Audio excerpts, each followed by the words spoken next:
All right, so it is 2 a.m. and this is shoot 1 of 3 today.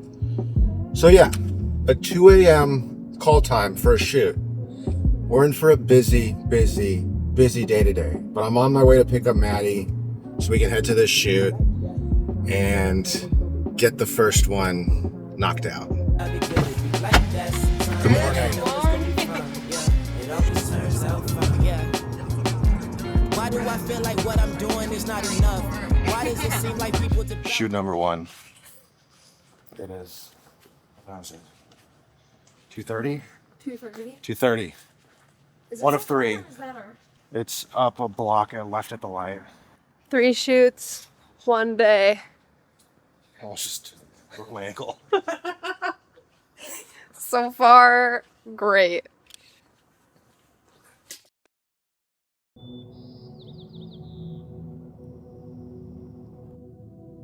We just wrapped shooting. It is 4:25 in the morning. So I'm gonna head home now, have some coffee, and chill. I just dropped Maddie off, but as you can see, I'm getting some scenics of the city as I drive along the water, just for some roll-in shots.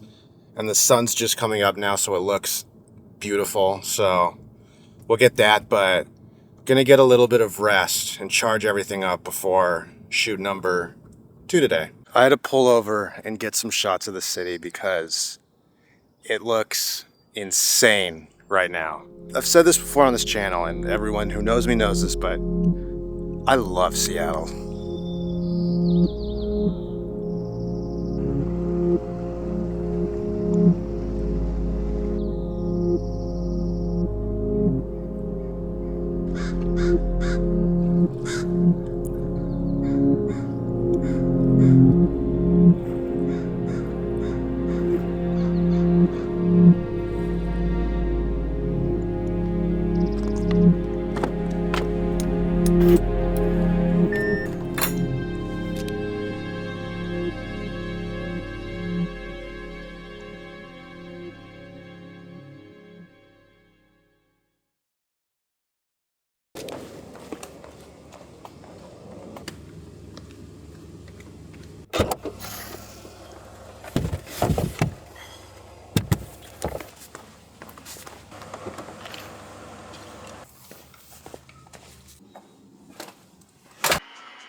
There's something about being busy that is just extremely nice. And it's like a change because back in the day, when I say back in the day, a couple of years ago, like when I would have these busy periods in life, it would be stressful and I would not look forward to them. But there's something about kind of this change in my life where these busy times, being able to do stuff you're passionate about, do it with the people you want to do it with, it makes it just a lot easier and it makes you more engaged and it makes you just look forward to these times.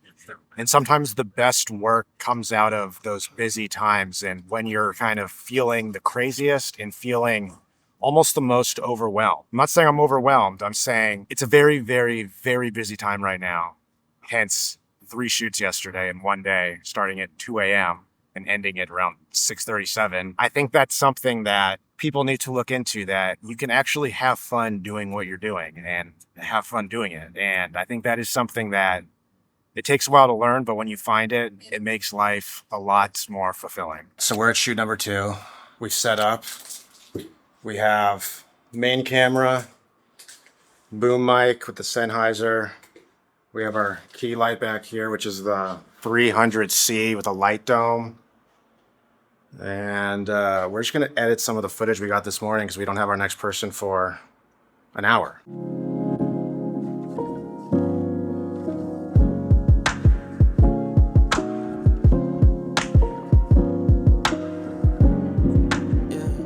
It's almost too fast.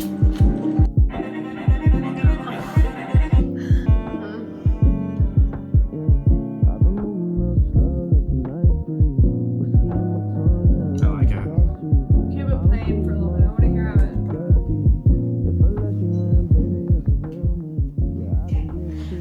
First question is introducing yourself. So my name is and I am. Typically people have been saying, my name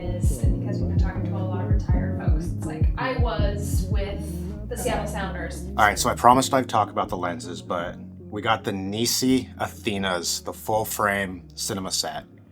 25, 135, 18, and a 40 millimeter. And I'm shooting on the 18 right now. But the beauty of cinema glass is how soft it is. One thing with photography glass that I run into all the time is having to manipulate it in post, which I hate to do. I want to soften it up. I want to make the colors a little bit smoother.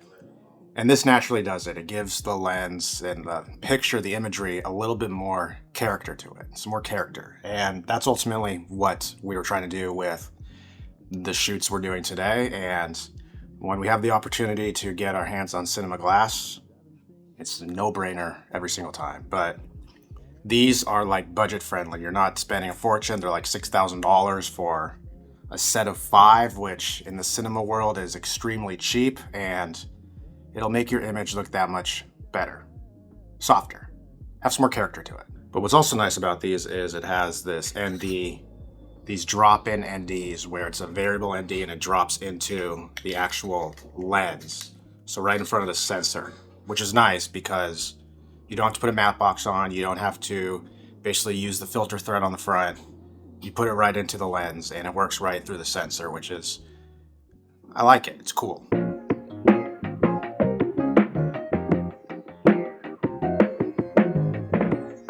So you know my love for editing, but when we turn over and we see Maddie deep in an edit, we know we have something very special. So stay tuned for that.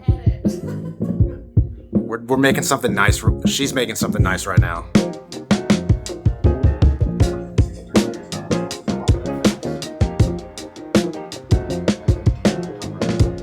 So in that area. Yeah. So my thought is, I'll tell you what I'm thinking. Thinking is either text on screen. Well, no, I think Or one of our voices. yes. Not his voice, but like just text. Okay, so let me try it.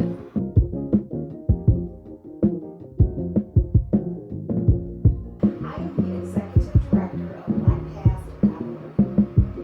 What does Juneteenth mean to you? Shoot number 2 is done. When I tell you I am tired, I damn near have fallen asleep standing up almost. I did take a little nap when we were waiting for people in between interviews. Maddie was doing the editing and I literally just dozed off, and it was nice, but we're on to the last shoot, and what's going to get us through this last shoot is a Diet Coke. So that's the next stop. 15 minutes till we get there. All right, so we did not film much of the last shoot, but I think that is a wrap on the day. Shoot 3 of 3 done. I have an emergency pizza at home from Trader Joe's, so that's going to be dinner, but gotta load up the car, head home, unload the car, put it all back in my studio, and then we got some more shoots this week. Like I said, busy time, but all busyness comes from good things, and we're happy to be busy because that's business, that's work. But if you've made it this far into the video, make sure you comment the word tired. Tired. I want to see who made it this far and saw this adventure we went on. But make sure you hit that like button, hit that subscribe button. This video was more so just a day in the life of what a busy shoot day looks like. So I hope you enjoyed it, and I'll see you guys in the next one. Remember, tired.